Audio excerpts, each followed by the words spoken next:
Welcome back to another episode of the Braun Performance and Rehab Podcast. Joining me today is Joey Greany.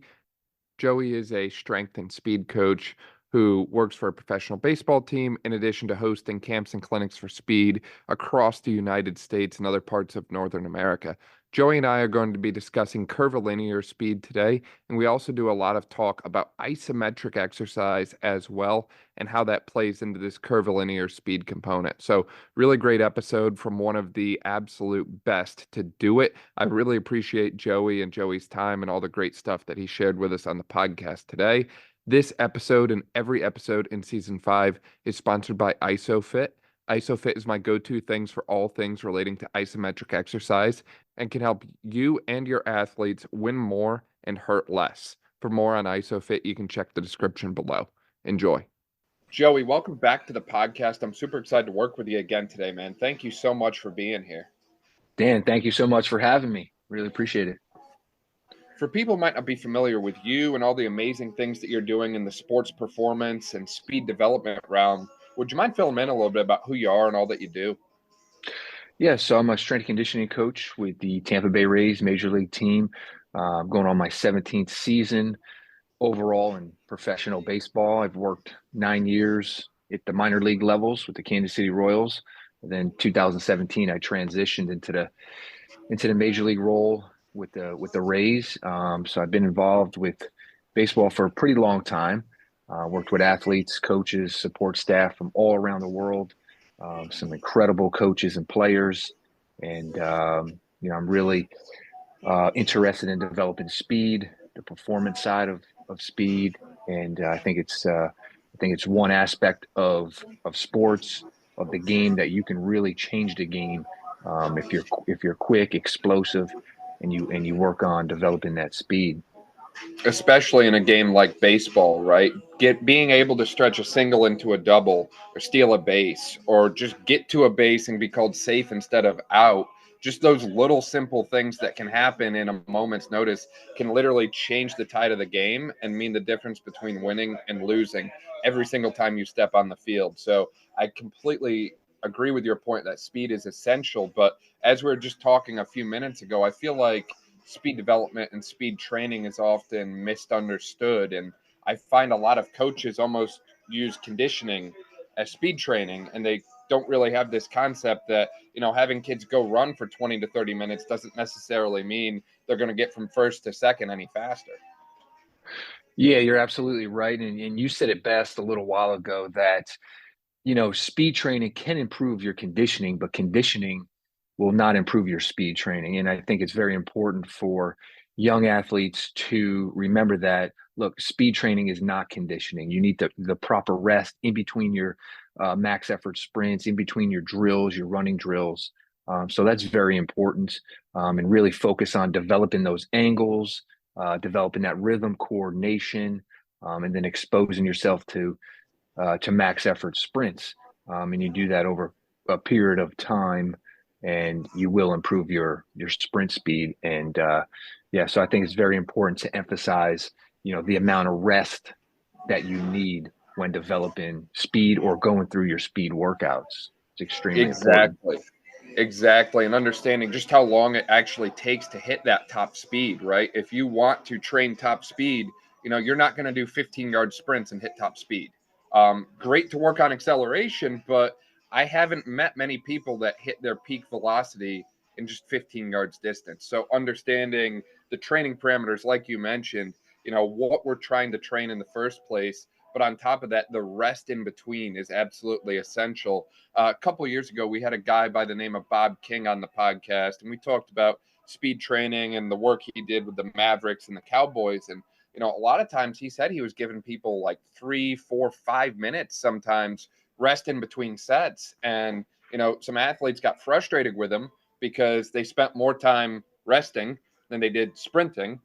But lo and behold, they got a lot faster and they were really freaking good at sprinting and hitting top speed. So it's one of those things where I think sometimes we often think that when it comes to speed training, we need to do more, when in reality, sometimes less is actually going to give us much better results. Yeah, great point. Less is actually best. And working with the youth athletes compared to some of the older established elite athletes, I find that, the youth athletes, they get back from doing a sprint, they want to go right away. So that, that group of athletes, I always have a watch on them. And right around that 2-minute mark, that's usually the sweet spot, where they're kind of looking at you like, hey, I'm ready to go. The older established, more elite athlete, more at the higher college setting or professional settings, those athletes will definitely benefit from a full, 2.5, 3-minute rest, and they're okay with that. They understand their body needs that amount of time. But the youth athletes, that's where it gets tricky. But they still need that certain amount of rest before they perform that max effort sprint. Yeah, definitely. And a little bit ago, you mentioned about angles and mechanics as well. What exactly goes into sprint mechanics? What kind of things are you looking for? Anything in particular at the hip, the knee, the foot and ankle complex? What are you looking for from an overall angular alignment standpoint when someone is in that sprint motion? Yeah, so when we're developing acceleration, working on acceleration, I like to start from the ground up. So I'll make sure the ankle and the foot is in a good position. There's a slight forward lean. You're focused on pushing the ground down in a way. At the ankle, there's some stiffness involved at the ankle, and then you go up into the hip. There's a slight forward lean at the hip. And then when we're doing certain drills, we make sure that heel is slightly up a little bit, especially if we're working, say, for example, half kneeling starts or just a 2-point acceleration start. That front heel is going to be slightly up. That way they can push the ground down in a way. But yeah, the ankle up into the hips, slight forward lean at the body, and then you're accelerating out 10, 15, 20 yards, so to speak. So anytime you're working on those acceleration running drills, that's what I tend to focus on the most. Yeah, and it's interesting taking that and applying it to a sport like baseball, where the bases are about 90 feet apart. A lot of that distance from home to first or first to second is probably going to be spent in that acceleration phase. But as we're talking about off air, where baseball gets unique is we kind of have to turn from first to second or turn from second to third. So I'm curious, what are your thoughts on, top line speed or linear speed and how that relates to curvilinear moments that way? Is there good carryover, or how do we go about kind of training that more curved type of running pattern, if you will? Yeah, great question. So baseball, yeah, like you just mentioned, it's mostly acceleration, right? We really, we're not hitting those top speeds right until that like 40-yard marker. And so we have our athletes. I mean, even if they're running straight through first base, that's 30 yards, 90 feet. We're seeing speeds, top speeds at 21, 22 miles an hour. They could potentially get a little faster if the bases were longer, but then they have to break down or they have to make a turn, like you mentioned. So yeah, it's very important to include these curved runs into your off-season work, into your daily preparation type work, either before the game, do some S runs before the game, make sure you're ready to run at a curved angle. Put your hamstrings, your ankle in different positions, and yeah, it's extremely important to work on that. And you look at sports across the board, like rugby, even ice hockey, you're in a curved motion. Football, you're in a curved motion. So it's very important to train that. Many team sports, you're running at a curved angle, and I think we'll kind of get more into the nitty gritty with this podcast on how to develop the curved running and some of the biomechanics behind it. Absolutely. And I think you hit the nail on the head that this is such a critical piece, not just in baseball, but in a variety of sports. And it's so often missed. And I don't think it's a secret that, soft tissue injuries are going up in a variety of different sports. The amount of hamstring strains and even hamstring tears that I've seen in baseball athletes at the high school and college level over the past, year or two is really alarming to me, because typically when we think baseball, we think shoulder and elbow. We don't usually think hamstring injury, but almost every single one of them, it's in that curved running pattern when we're going from first to second or second to third, trying to stretch a double into triple, whatever it is. There's something about that motion that seems to put more load through the hamstrings. And I'm not sure if it's, as you mentioned, we're just not training it enough from a volume standpoint, or it's something where, we're just completely missing the eight ball from our training standpoint, as far as like what we do in the strength and conditioning side in the gym and the carryover it has. As you mentioned, I think the mechanics are absolutely essential to understand when we are turning while still accelerating, or turning while we're moving at a very fast velocity. So how do you go about breaking down? You mentioned before about what you look for in straight line or linear run. How do you kind of change your coach's eye a little bit as it applies to that curvilinear moment?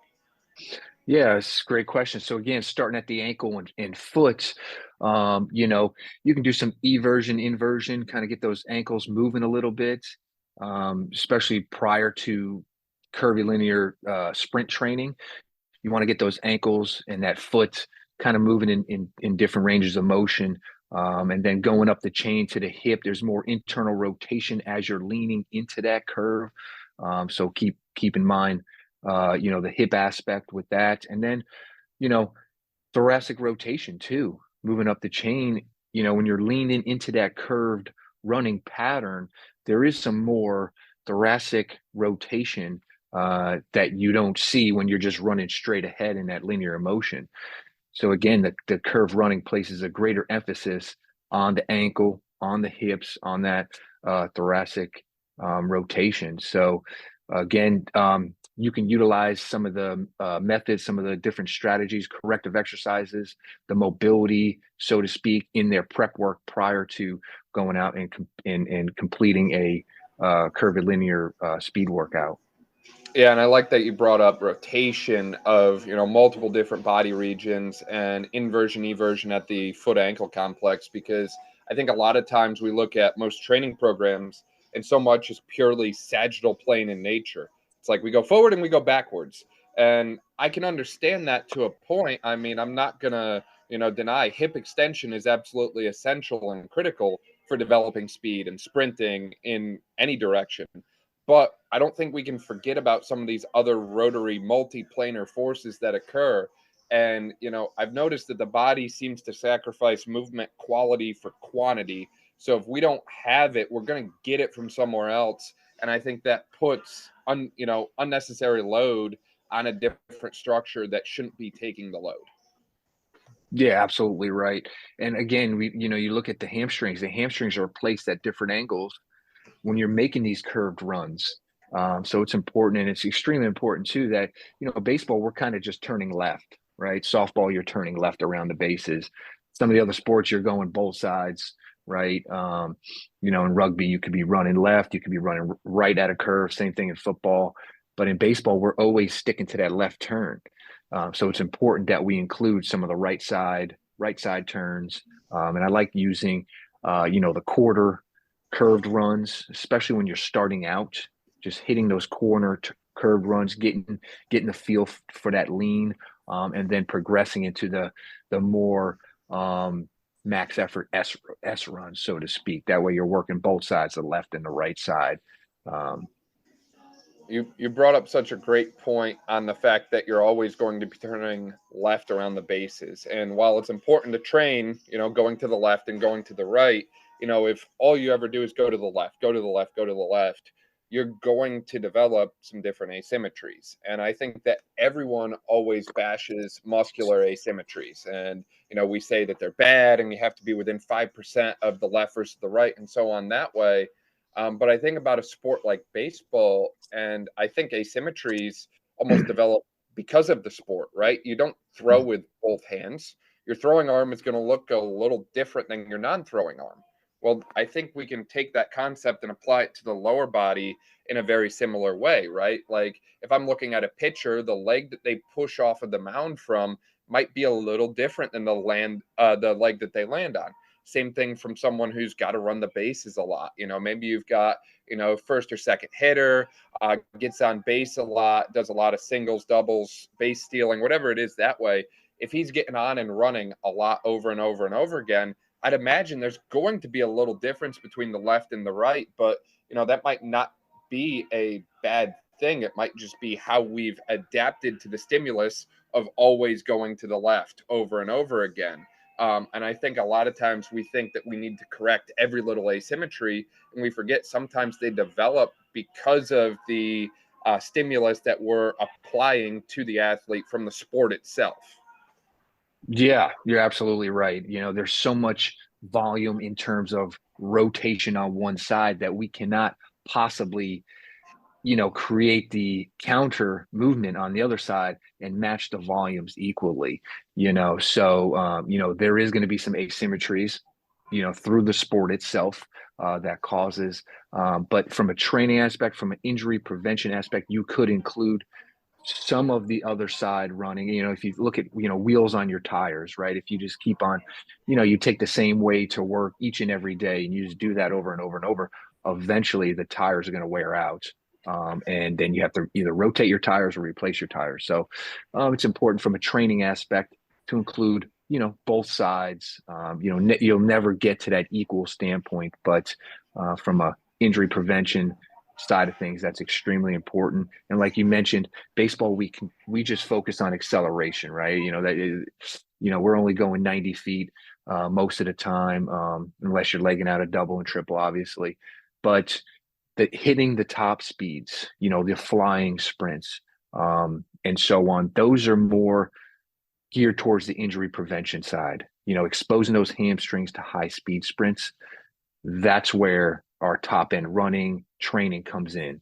We're focusing on acceleration, but we use that top end speed for more of an injury prevention in sports like baseball and softball. Right. So top end speed and achieving that is absolutely essential to load the hamstring enough, reduce injury risk. And, from a force velocity curve standpoint, that's your max velocity side of the curve. So from a force standpoint, we would achieve really high forces at really slow velocities. Do you go about, with your youth athletes that way, especially when you're doing the camps and all, do you go about doing like any run specific isometrics or multi-angle isometrics or anything of that sort to kind of hit that high force zero velocity in like specific positions, specific angles, as it might relate to like a sprint or a curvilinear sprint that way? Yeah, so my semi-private speed group that I meet with, after their sprint workout, after their speed workout, we will do some isometric works with one of the equipment that we have been using is the Isophit piece of equipment, amazing piece of equipment. And we've been plugging that in with our youth athletes to put them into some of those isometric positions, and work on creating that force, applying that force into those specific angles. So that's been a great addition into our speed group. I love that you bring that up because it's so interesting to me when I get people at an angle or in a certain position. We'll watch what goes on at an isometric standpoint, and it's usually a lot of shaking or quaking at times, and that's at zero velocity. And I just can't help but wonder when I see that happen, if that's what happens when we're not moving. What's happening when we are moving at peak velocity that we can't see with our own eyes? Yeah, you're exactly right. You will have that shaking, but yeah, we can't see it. But as soon as they put that force into the ground, there's got to be some, instability there. And training that in the isometric fashion is extremely important. These athletes will be able to maintain that stiffness, work on applying force into the ground, hold it for a certain period of time. And it's a great addition to any speed type of training, any speed workout, and especially with youth athletes too. We're talking kids that are, 12, 13 years old. You can easily apply these training strategies right after their sprint sessions. Yeah. Yeah, exactly. I love that. And a lot of times kids feel better afterwards. They don't feel beat up or run down. They're like, hey, I feel good. And what better way to end a session than people leave feeling like they accomplished something and they feel better than they started with. So I think that's a great approach that way. As far as the dosing behind the curvilinear sprints, is this something that you kind of would microdose into maybe like a warm-up routine that way and just do small contacts each day? Or is this something that you would want your youth athletes in particular to kind of build out as like a specific curvilinear focused speed day? How do you go about kind of programming this, and what do the programming parameters look like? Yeah, great question. And that's kind of what people really want to know, right? How can I include this type of training into my workout, into my busy schedule? So it depends on whether you're in an off season, whether you're in an in season, and whether, it depends on what sport you're playing, right? So Did you for just say example, off season and sports? Does that exist anymore? yeah, I mean, yeah, that's kind of the off seasons are getting shorter and shorter, right? Um, but yeah, so for example, a sport like baseball or softball or baseball, for example, when we play so many games, how do we include this into a 7th month season? So our guys will include some of the curve running prior to their games to maintain, the joint integrity and the specific angles that they are performing in their sport.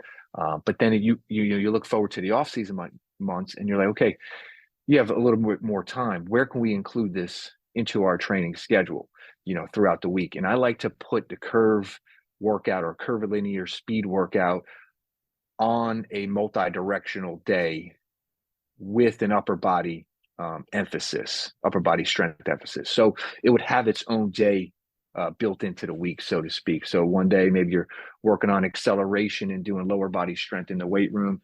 The next day you're doing upper body work and multi-directional work, but that multi-directional work, maybe you're focusing on more, the shuffles, side to side, that frontal plane of motion, and then, you know, and some of the crossover sprints, and then maybe you have a top speed day, and then you're working on lower body strength training in the weight room, and then that other day, this is where your curvilinear speed workout comes in.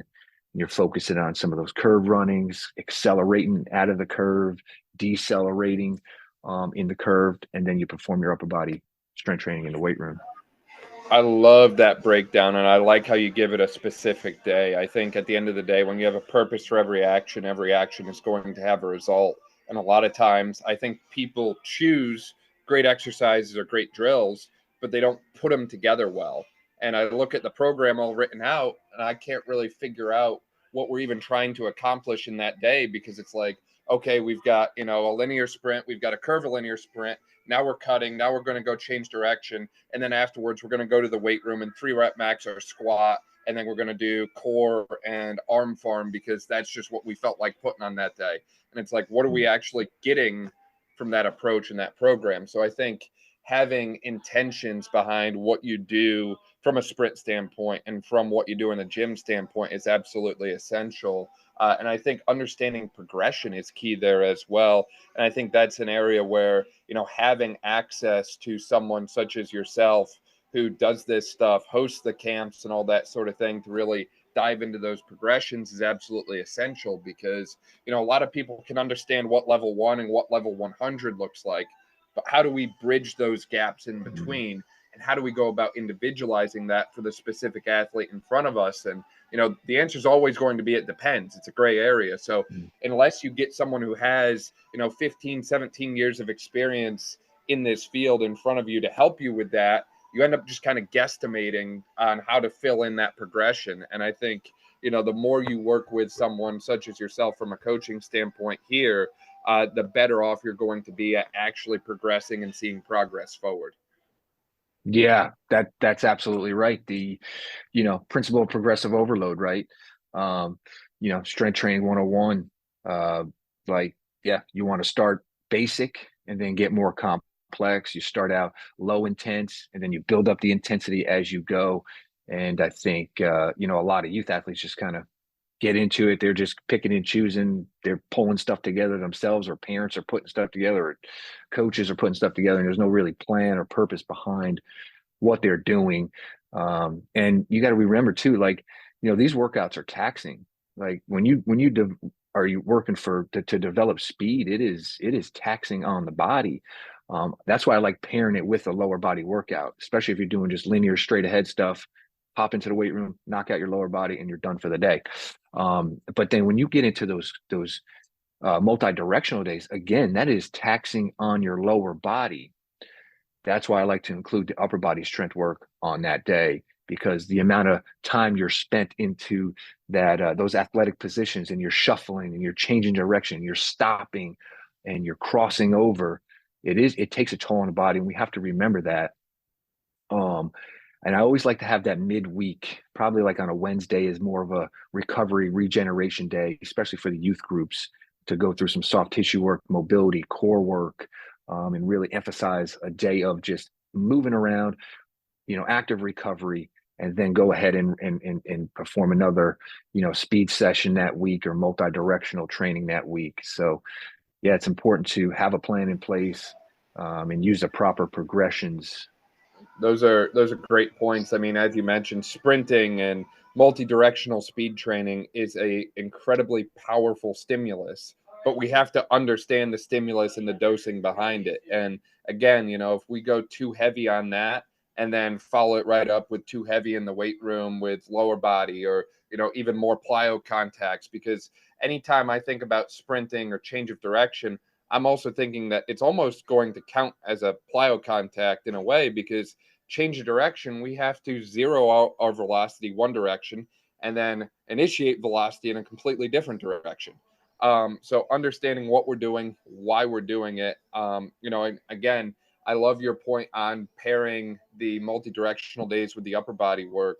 We talked about this a while ago with Tony Pedrati on the podcast, with a little more specific relation to lacrosse, where it's one of those things where upper body training, even if you're doing 4x25 curls, push downs, all the bis and tries you can think of, it's pretty low demand on the body overall. It's not very taxing on the CNS and so on that way.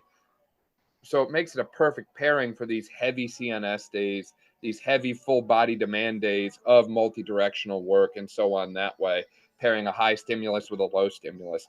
I also like your point on the recovery aspect as well. And I know that's something that you're always preaching about online, on Instagram, on Threads, and so on that way, is, a lot of these athletes do great work and then they go home and they sleep 5 hours and they skip dinner or they skip breakfast, and they've got all these other things going on, and it's like, you can have the perfect speed program, all programmed, periodized, written out, and you can follow it to a T and still not get results because of what your athletes are doing or are not doing when they're not in front of your own two eyes. Yeah, absolutely. It's, I always like to say, look, the gym or your training facility or your workouts promote the stress, right? It sets the alarm off on the body. It promotes the stress, but the actual growth happens outside of the gym in the forms of nutrition, sleep, rest, proper mindset. So again, the training creates the stimulus and the stress, but the growth really happens outside of the gym, and that's extremely important. And you said it perfectly. You can have a great workout, but then you go home and you don't hydrate or you don't eat anything until later in the afternoon. How are you going to one, recover and develop the muscle necessary to produce power and force, and or rest too? Sleep wise, if you're not getting the amount of rest that your body needs, how are you going to go out and perform and train at your best? So again, it's very important to focus on the recovery aspect when you're done with your training. That way you feel great the next day, and you can perform at a high level. Yeah, this is something that I see running rampant in the youth sports range in particular. Not to say it doesn't impact, college, semi-pro, pro as well, but it seems like this is disproportionately impacting the youth athletes that way. And I haven't quite figured out, what the rhyme or reason behind that is, but I really have found that what you do with them from a training standpoint does not matter if all these other boxes are not checked first. Oh, absolutely. And those are conversations that you have to have with your athletes, like, hey, what are you going to do from a hydration standpoint today? Okay, good. Okay, what does your nutrition plan look like? Okay, what are your sleep habits look like? So those are, mental performance. Like, so those are conversations that you have with your athletes, either when they're warming up and they're going through their prep or warm up routine, or if they're resting, like we talked about, they do a max effort sprint and you're coming back and you're resting for those 2 to 3 minutes. It's like, okay, look, what are these conversations? You're coaching them up, you're working on the angles, like, hey, this time let's focus on, this arm action, or have a little bit more lean. But then the rest of the time, you can talk about things that are, outside of the training, outside of the workout. Like, hey, what's your sleep look like? How'd you sleep last night? And you gather this information, and you can drive more information and help guide this athlete into, better preparing themselves outside of the gym or outside of the training practice field. Yeah, and understanding the impact of even just something as simple as travel, which every team has to do, and how that's going to play into it as well. And again, this could range from the youth athlete, because I've seen a lot of travel club teams that are, traveling, 2, 3, 4 hour flights across the country to play in a tournament. And not to mention, obviously, see that college professional as well. But, there was a college strength coach I was chatting with recently who actually reduced his warm-up volume about 33% when they went on the road, because people were more tired, people weren't sleeping as well. There might be a time zone change, depending on the climate as well. Maybe you're like me and you flew from Pennsylvania to Arizona. Well, there's a little difference in June between Pennsylvania climate and Arizona climate, believe it or not. And understanding that, hey, if I do the same thing and expect the same result when all these other factors are different, I'm setting my athletes up for failure. I'm doing them a disservice. And the more that we consider all these other things and take into account, the better our outcome is going to be, both from a training standpoint for something like speed and curvilinear moments, but also from a on-field performance, I feel. Yeah, the travel does take a toll, right? Going to different environments, hot, humid environments or cold environments. So yeah, you have to be really, mindful of these parameters and adjust your training accordingly, adjust your warm-ups, your prep work accordingly, and, apply different strategies. If you're, traveling, say, from West Coast to East Coast, and you get in, you're going to have some jet lag, right? And, it's important to, especially if you're in a tournament, some type of athletic event, to have your athletes get up in the morning, get moving around a little bit, get some sunlight, get some fresh air, then maybe perhaps go back to the hotel, have a meal, you relax for a little while, and then go out and get ready and prepare for the game.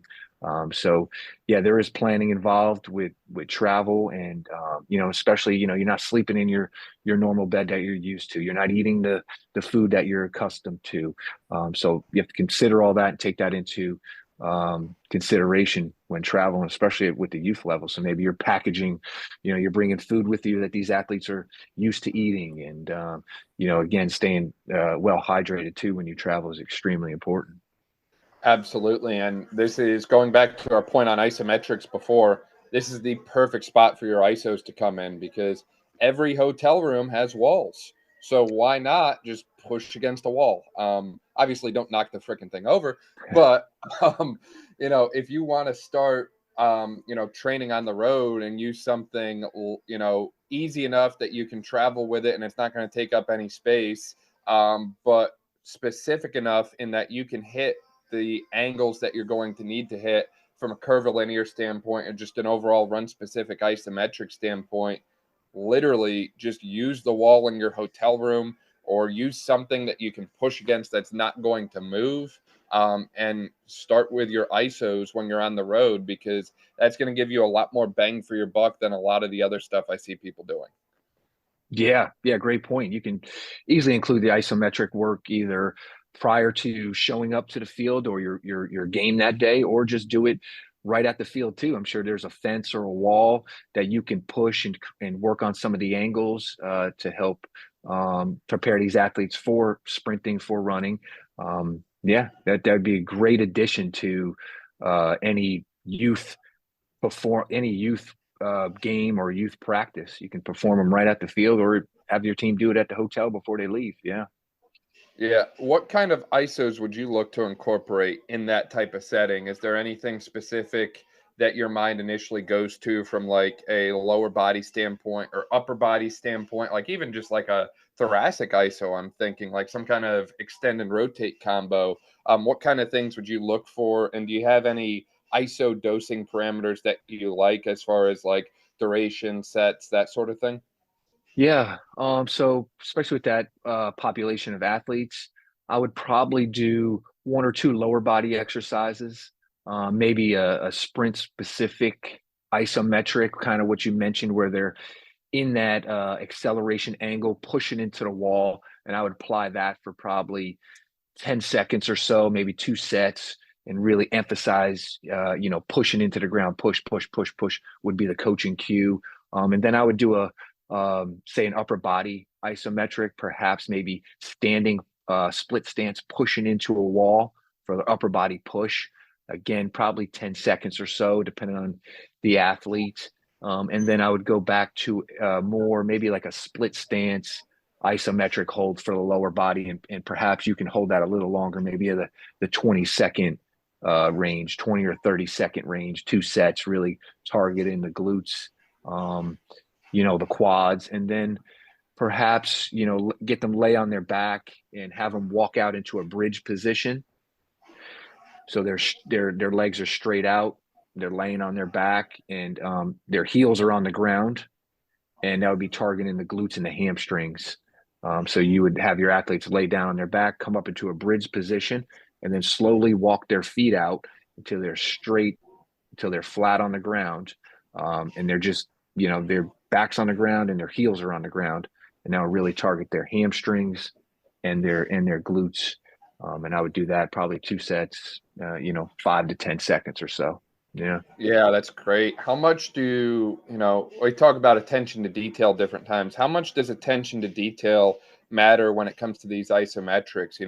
If people externally rotate their feet and lower extremities, or if they internally rotate, does that matter as much? Do we play around with those variables, or do we kind of keep it simple and straightforward here? Yeah, for that population, I would probably keep it as simple and as basic and straightforward as possible. However, if you're looking to work on some more of the internal, external rotation, you could do that. You could do that also. You can do more of the, lateral leans for the isometrics. You can do some more of the Copenhagen side planks where you're really targeting those adductors. You can do, the banded clamshell isos to really target those external hip extensors. So, there's a few different exercises that you can choose from, but I would keep it as basic and straightforward as possible with the youth population. I'm also so glad you just brought up the adductors, because I find a lot of times, especially at the hip, everyone sleeps on the hip, and it seems like no one really trains their adductors enough, in my opinion.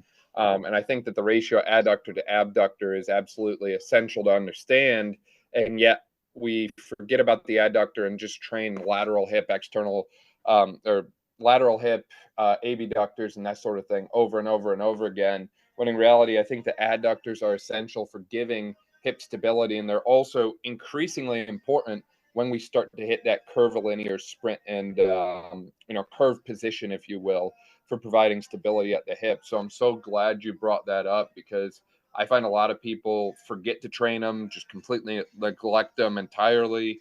And I think that making sure that the adductor group is strong and stable and able to produce force and able to withstand high velocities is just as important as all these other muscle groups like the hamstrings that we mentioned earlier.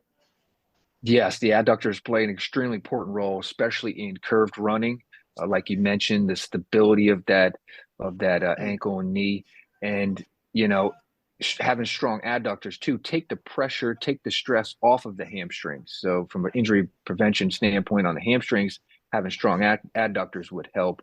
I like including like slide boards in the off season at the end of their workout. You can go 20 seconds as quick as possible with the slide board, or using the valve slides. I like bringing those.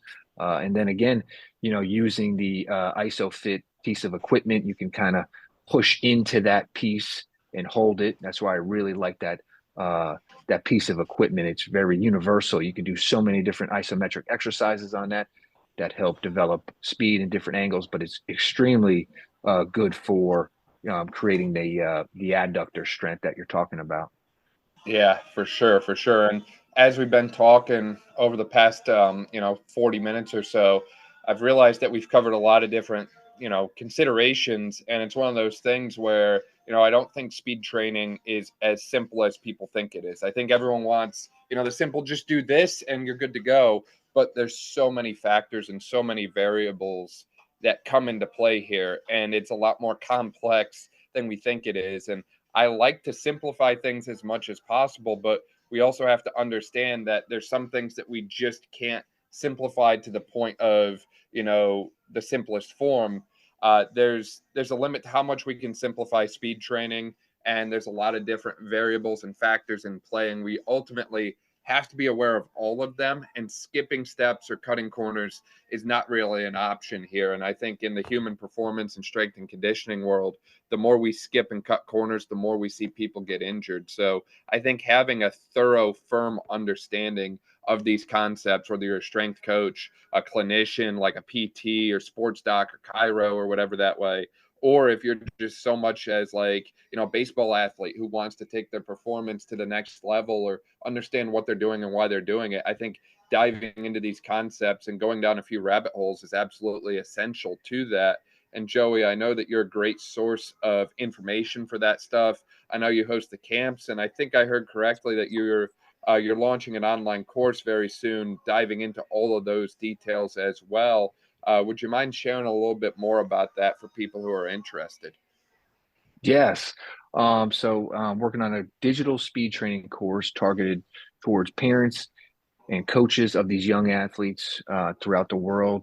It's I wouldn't say it's a basic program, but it's for athletes that have a little training background, and it's going to go a little bit more into detail on what we covered today. About developing isometric strength in different angles, how to properly accelerate, how to work on developing top end speed for a performance enhancement side of running speed, and an injury prevention standpoint. It also includes multi-directional training, curved running, which we went over quite a bit today. So that's all packaged into this digital speed training course. Everything's broken down, all the drills, all the exercises, and it's a collection of these different drills, methods, exercises that I collected over 17 years of working with and learning from some of the world's best athletes.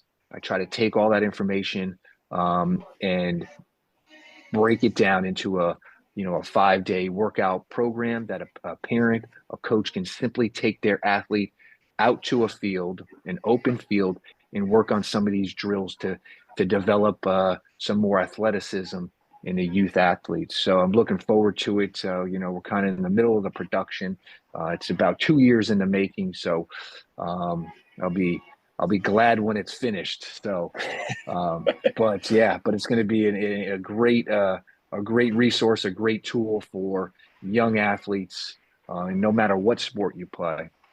Yeah, no, that's awesome. That'll be great. We'll be sure to link to all of that in the description below there, as well as you've got a number of camps coming up too, I think, and that's across the country I've seen. Yeah, so we're doing different speed camps in different locations throughout the United States. We'll have one in Puerto Rico on November 23rd and 24th. It's a 2-day camp there. We got possibly one in Mexico in December. And then the rest of them will be stateside here in the United States, California, Texas, working on one in Seattle. But yeah, if you're interested in hosting a camp yourself at your facility or for a travel ball team, it's a great fundraiser event for, your travel ball team, your school. Yeah, please reach out. I'd love to work with you and host a camp for youth athletes and teach them the basics of sprint training. And it's, the camp helps launch, awareness around, hey, developing speed, multi-directional. How can we include this with our teams? And it's the, like a first intro step into, okay, this is a skill. It needs to be worked on. How can we include this into our practices into our already busy schedule. So, that's kind of what the camps are all about. Yeah, no, I love that. We'll link to all of that in the description below as well. That way, if you didn't quite catch that, you can just check it out there. Joey, is there anything we missed in our discussion today or any other points that you really wanted to drive home for people? Daniel, I think one important aspect too of curve running from a return to injury standpoint. Your athletes say they get injured, they go through the progressions, they get themselves ready to go. It's important to include curve running into their injury return to play programming before they get back into their sport. So that's one thing I don't think we really touched on, but it's extremely important to make sure they're hitting these speeds at curved angles prior to getting back into their sport, into their game. I love that you bring that up, and that's regardless of, if it's soft tissue like a hamstring injury or, I see a lot of ACL tears as well. And yes, they can happen in baseball athletes too. But building up contact and volume of that ahead of time, as you just mentioned, is absolutely essential. And we don't always have the data of what someone's time to, like, say, time from home to second base was prior to injury, but we can certainly get those numbers after injury, and we can certainly track them and monitor them over time and see where we can get them to. So I think that's an essential piece, not just to getting them back to sport, but overall back to performance, because I think there's a huge difference between return to sport and return to performance at the level that you want to be at. And the more we work to close that disconnect, the better the athletes that we serve day in and day out are going to be. Yeah, absolutely right. Absolutely right. So I'm glad we covered that. But yeah, we hit a lot of things today. I had a great time, and we really touched on the curved running and a lot of other performance aspects of developing overall athleticism. So that was a great time, Daniel. Yeah, for sure. I really appreciate your time, Joey. And for people who want to find out more, I think you're on like all the major social platforms, Instagram, Threads, everything that way. And it's just, I think your name is the username, I think, correct? Yeah, so my social handle would just be my name, JoeyGreany. And please reach out. I'd love to hear from you. Perfect. We'll link to that in the description below as well, too. Joey, I really appreciate your time. It was great to chat again. Thank you so much. Daniel, thanks again for having me.